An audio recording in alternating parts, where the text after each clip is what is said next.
Continuation of our great story, page 5 and 6. It had been about 20 days he would be put down, then raised again, and he didn't even have an heir. The king grew angrier and said, "No heir? Are you all discussing that worthless old man here? If you are speaking of Mahmuda, I give you my word, even if he cannot do anything now, all the wars that break out in the future, he will lead them."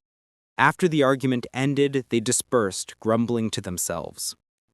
The vizier went home in a rage, planning what to do to calm the king's temper. He could not sleep that night. He paced and worried until dawn. When morning came, he wrote a letter to the ruler of Sinari. In it, he said, "Do not let anything frighten you about King Abdurrahman. Appearances are deceiving. If you accept my promise and appoint me ruler of that town, I know what to do to help you conquer the land by force. The people there obey only what I tell them. First, fix your mind. Come swiftly before they prepare. Follow the path shown by Kimba. By this route you will enter the city unseen. Bring this young man along to show you the way. Without him, no one in that land knows the road."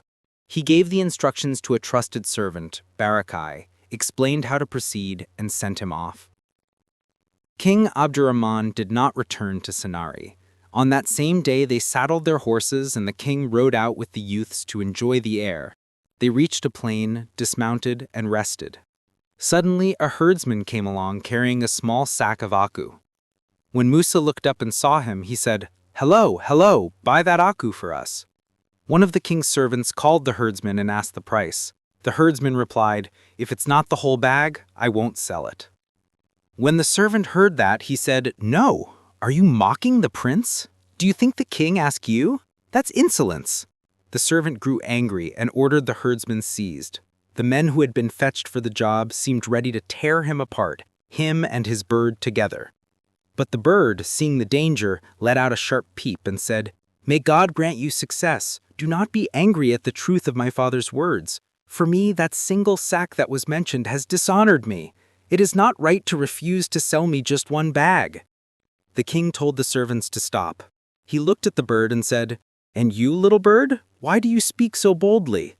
Aku bowed his head and answered, "There is reason. May God lengthen your life. I do not sing only because my body is beautiful or my voice pleasant. I sing because my Lord has given me a gift, the power to see and tell what will happen. I can recount future events, and if asked about past events, I can tell those too. My knowledge, by God's will, has no limit. If you want tales of jinn, of thieves, or of kings, buy me, and you will never regret your money on useless books of fairy tales or foreign volumes that have no real travel accounts. I know histories and lists and medical lore that can heal people. If you seek wealth and prosperity, buy me, and my services will pay for themselves." The king asked, "Is that your boast?" Aku replied, "Speech is not to be despised. Words are treasure." When the young men heard him telling stories exactly the sort they liked, they jumped up in delight. The king held his peace, astonished at Aku. He said to Aku, "Wait, what sort of boasting is this? You praise yourself and call others ignorant. If you are wise, tell me, how old is Musa?" Those who had come with the king laughed and said, "May God grant you success. Don't kill his mouth. He has spoken the truth."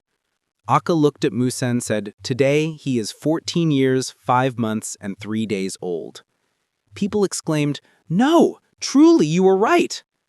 The king asked, "You heard what people say. What more has been told about Musa?" He asked Aku again, "Tell me, on what day was he born?" Aku looked at Musa and answered, "On Friday, at Asr." The king said, "Truly you are right." He looked at Aku and said, "Since you are wise, tell me what will happen to him." Aku replied, "You will not like to hear this. It will trouble you greatly. It is better to leave the hen in the nest." But the king insisted that he speak. When he hesitated, the king threatened to have him burned alive. Seeing the king's anger, Aku pleaded for forgiveness and said, "Forgive me for what I must say. Musa will be the cause of both deliverance and misfortune, and